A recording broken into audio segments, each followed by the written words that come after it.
Good afternoon. It's 1:30 p.m. Central Standard Time in Texas. This is Tolani. I am really grateful that you will join us today again. I want to say a big thank you to all the people who have given us the feedback, I'm sorry, my phone is ringing and it's a little distracting here. I thought I had it together. The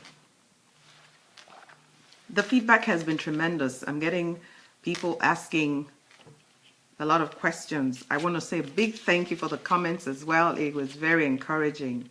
And I said to myself, it was worth every single minute of putting together that video. So thank you for coming again today. I just want to share again from my heart, and as usual, just ask ourselves some really basic questions. Now, I want you to see this as me and you talking. I'm not talking to everybody, I'm talking to you alone. I don't know how that's possible, but that's what the goal is. I want to talk to you today about not wasting your pain. Life has happened to you, I mean, big time. You've gone through stuff. Some of us have gone through divorces. Some of us have gone through very unfair treatments. Hi, Miss Abimbola. We've been through injustices in many ways. Some of us have been through losses of maybe a spouse or a child or a job or a career that you really worked hard on to climb up the ladder. And you have put in everything. You have prayed, you have fasted, you have literally done everything you know to do, but nothing seems to have worked till now. I just want to encourage you that this is, hi Doc, hi daughter. Thank you so much everyone coming in. Hi Jenny, thank you. It's good to see you. We are literally, I'm going to be very honest with you, we are at a very dark time now in the history of the church. One, in the world events, people are getting tired, people are getting disillusioned, and it's because of events that has happened to all of us in life. You get bumped on all sides, and you just wonder, how can I pick it up again? What can I do that's different that I haven't done before? I want to talk to you today about not wasting the experience. Those things, as hurtful as they were, as sad as it was, it's not the end. There were certain things in every part of that experience that has made you a better person. Yes, it knocked you down. And because it knocked you down, we may find that it's tough for you to get up. We don't want you to stay down. We want you to get up. I want you to get up. I'm talking to you because I got up.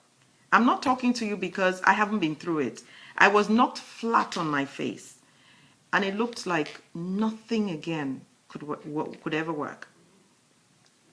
Now, remember, there's a very popular song by Mercy Me. And they talked about, the theme of it was heaven. It was, I can only imagine what it will be like when I stand by your side. The story behind that song was a young boy who was just getting into college. He had a father he loved so much. And then from nowhere, the man had a heart attack and died. And he felt his life was totally crumbled. He was flat out, and he felt, God is not fair. How can God take away my dad? The best friend I have is gone. Hey, Jenny, I'm in Texas. I'm right here in Katy. I'm sorry if I interject. I'm reading the responses that are coming on. And he was so distraught. He wasn't ready to go through college anymore because he felt, my best friend, my role model, my mentor, my dad, God took him away. But then the story didn't end there. He chose not to waste his pain. And the more he thought about his father, he remembered what his father used to tell him, that there was a heaven, there's a place where we can all come together later and there'll be joy. And because of that, he was able to imagine himself meeting up with his dad, asking himself what it would be like. And that's where that song came from. It became a bestseller. Everybody knows how to sing that song, but there was a pain that brought it up. Now, let me come to you. What have you gone through? What is it that has flawed you? And this is not just what I'm going to say today. I want you to really write it down. I want you to put down what it is that happened to you. When did it happen to you? When it happened to you, what exactly was your emotional reaction? The divorce, for example, it made you feel less who you were. Write it down. The misrepresentations, write it down.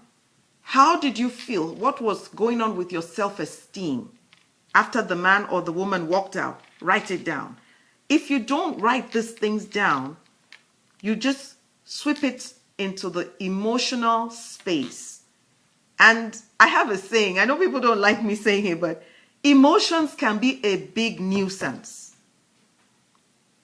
Why would you say I can't have emotions? The reason is simple. Your emotions get in the way.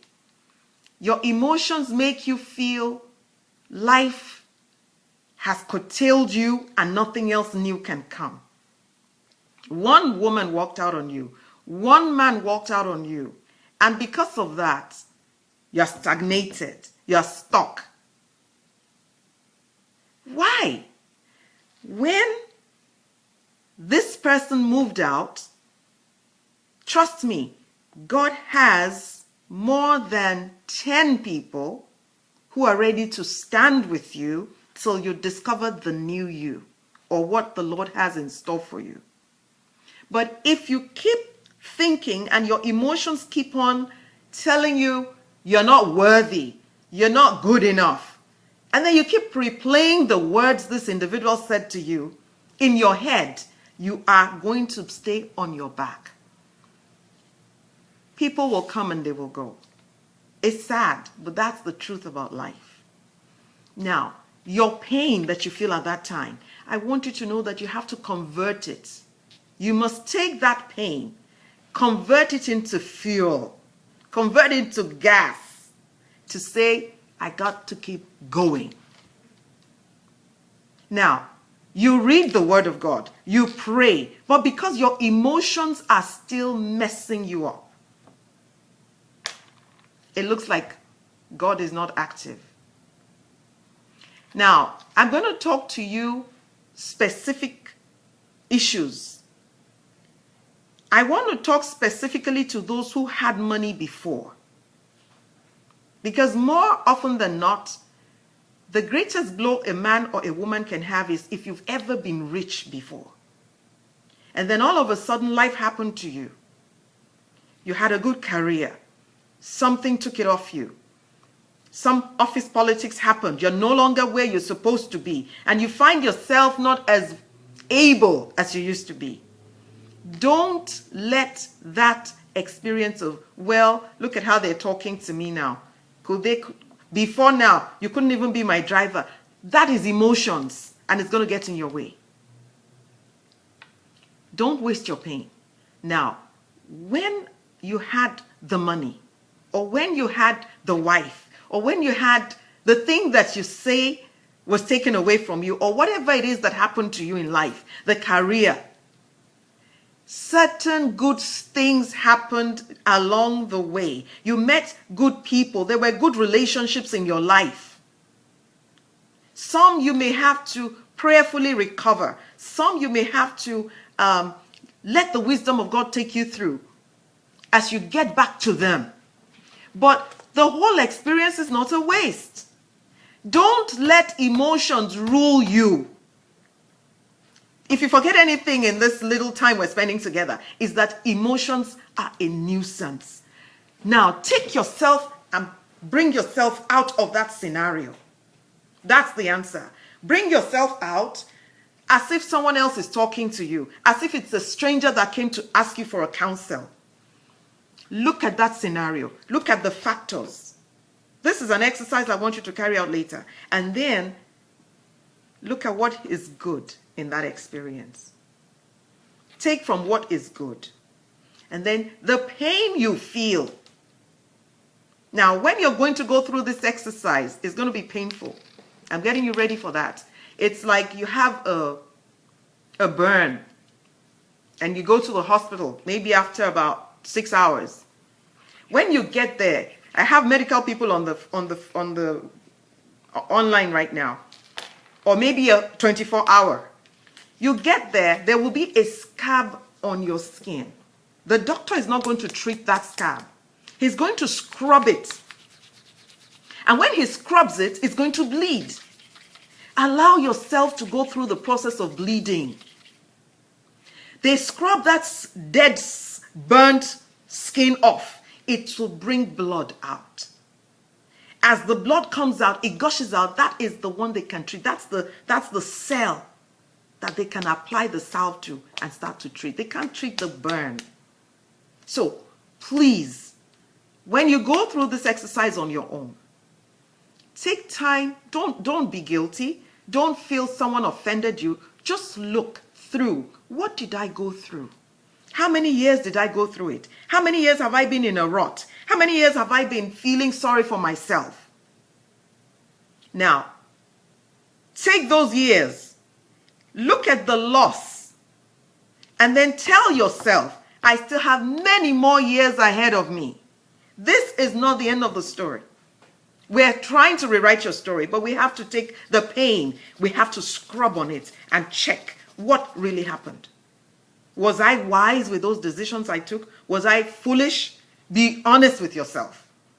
Was I laid back? Was I lazy? Was I putting my life in someone else's hands? Check what you did wrong. And then when you know what you've done wrong, you can apply the salve. You can apply the things that will make it feel better. Your life is in your hands. You have all the chances to make it again. Now, during the process of what you went through, there were probably 1,000 people in your lives at that time. Let's give that room and say maybe you had a lot of people, 1,000 people. Do you know there's still 1 billion people you haven't met?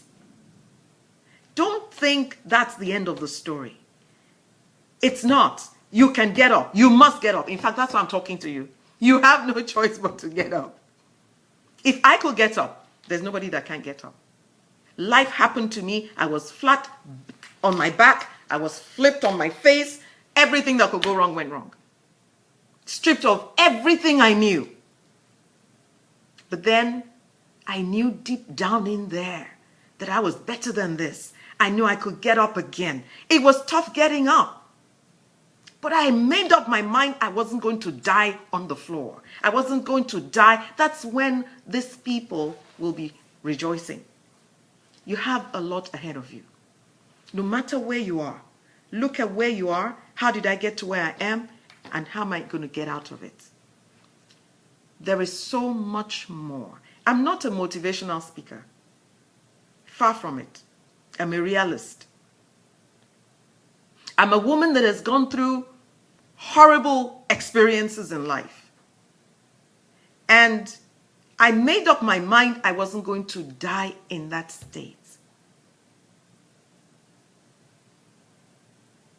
There is a lot ahead of you. Do this exercise, please. Go and scrub on your pain, the place that hurts. We have no choice but to get up again. We have no choice but to make it better.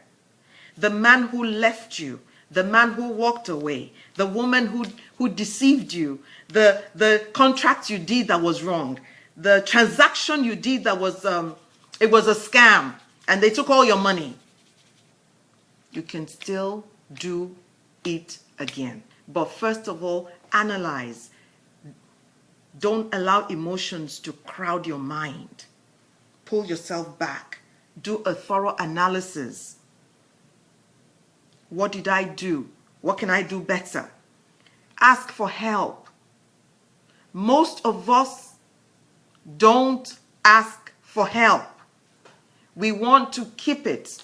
We don't want people to know we're going through stuff. Prayerfully ask for help. Once you get the help you need, you get up again. I figure maybe this is one of the places where you're going to get the help. I'm telling you, it's not over. I'm telling you, you're better than where you are. I'm telling you, what they say doesn't matter. Remember the story of the man that they were going to kill that I spoke about the last time we had this chat? And I said, your life is in your hands. Whatever comes up from here is determined by you and you alone. Now, I want to talk to the grandmothers. You're in your 50s and you feel there's nothing else to do anymore. You're in your 60s and people tell you, well, you're old. There's a research that was done in Princeton, and they discovered that most of the businesses that are being started now, particularly in the US, are started by women in their 50s, mid-50s. Why? They said, for one reason, the analysis says, women tend to be, on a graph, they're very slow in their growth. But men, by age 45, they have achieved certain things in life. They're at their peak. By age 50, a man is either retiring or he knows he's about to retire. And so men are most of the time there by 50. Now, God help that man. If he doesn't have a woman that is solid behind him, they begin to plateau and they begin to come down. And that's why you find them, they're not really interested in doing anything fresh, not interested in doing anything new. But this research says, women at 50, the children are out. The husband has achieved something, he's accomplished. They found out that women in their 50s now get up and start to move. So I'm talking to you, you're 50 and over, a woman. There's still a lot ahead of you. In fact, these are your best years. I want to encourage you. Don't waste the experience. The things you call mishaps, they're actually supposed to make you more valuable. They make you more distinguished. If you can't show me your scars, you have no right to talk to me. But if you can show me one scar or two, then I will listen to you. But everything's gone smoothly for you in life. You went into school, everything was fine, you top of the grade, you graduated cum laude, you got a fantastic job. You can't talk to me. I failed. I failed school cert. I had to repeat school cert, if you know what that meant. So, your pain should propel you to do better. There's life ahead of you. Get back into that business. I want to round up with the story of King David. He tried to bring the Ark of God into Jerusalem. He loved God so much. He said, let me bring the Ark in. Remember what happened to him for those of us who are Bible scholars. He failed. Uzzah touched it. A man died. There was a detour. They had to take it to the house of Obed-Edom. They put it there. David was distraught. God, who can stand before you? We're trying to bring this thing in. You've killed a man. God, I fear you. However, he did what I told you should do. He didn't get emotional. He now went to look at the facts. He allowed his membranes to work, his cerebral part of his life to kick in. He now took the storybooks or the history books and looked at the way God had commanded for them to move the ark. He discovered that they were not supposed to put it on oxen. They were supposed to be carried on the shoulders of the Levites. So he saw what he did. The pain must propel you to action. Don't waste your pain. They went back and then they brought in the ark triumphantly because they did it the right way. I'm not saying what you did was wrong. I'm not saying what you did at the first time was not right. I'm saying it could be better. If you don't agree with me, Adebola, lovely to see you, my sister. That's my sister right there. It's a shame you didn't get in at first. I was talking about people have walked away. People have left you. Or you have walked away from people. You can still be bad by yourself. Your emotions must not get in the way. Look at the facts on the matter. And let's do this together. When you get off this, please take a sheet of paper. Look at the things that are your pain points. The things that hurt you when you think about it. Write down what happened. Look at the things that are good that happened there. Take from that and let's run the race before us. Emotions are a nuisance. I cannot say that enough. Oh, and then he talked to me and then she talked to me. No, let's forget that. What do we do from here? Rewrite your story. It's in your hands. You can do bad by yourself. Now, you're not alone. You're with God. You can do bad by yourself. David brought back that thing the way he knew it should be done. He came back into the city. His wife mocked him. You know what happened to her.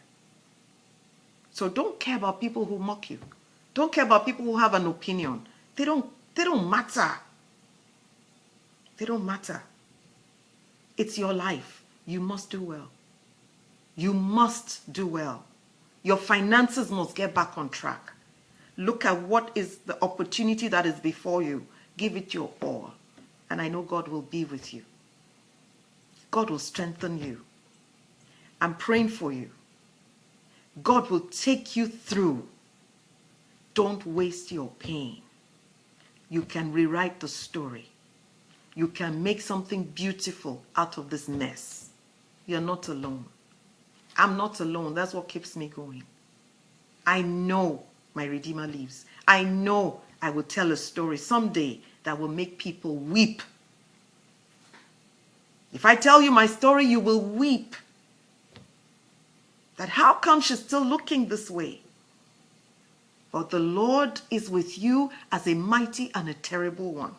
It's not enough to go to church. It's not enough to pay your tithes. It's not enough to quote scriptures. It is for you to do what you need to do as an individual. The Lord bless you. Give it your all.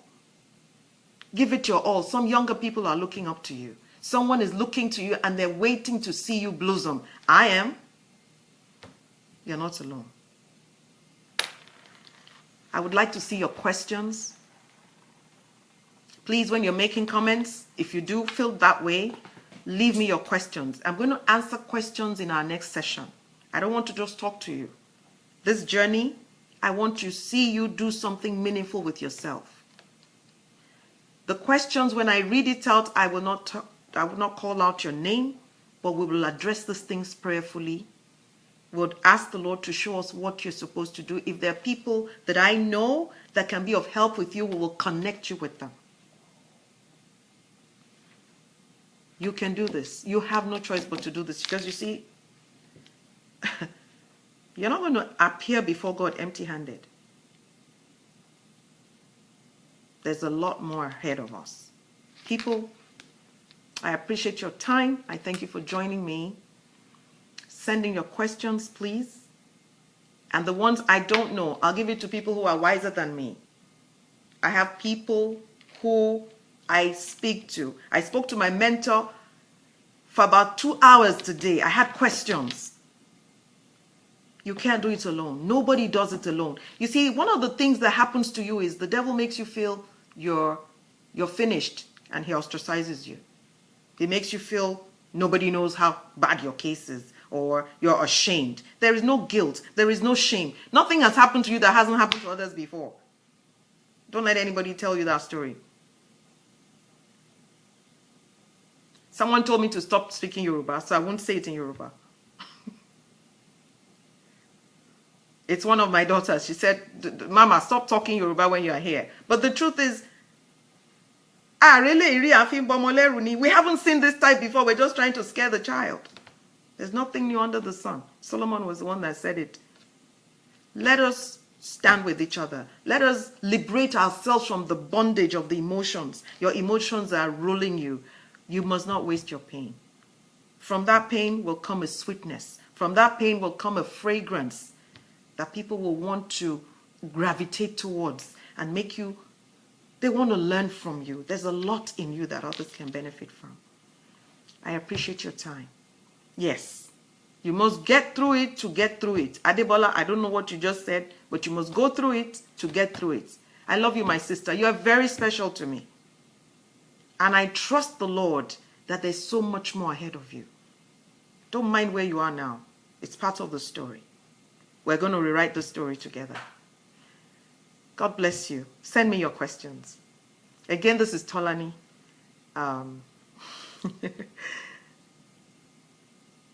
I happen to have been in ministry for about 34 years. So I think I got tired of the pulpit kind of structure, and I think I want to come mainstream, and let's talk one-on-one. I appreciate your time. I don't take it for granted that you joined me. We'll talk again on Friday. My darling Bolanle, I love you very much. God bless you. Send me your questions.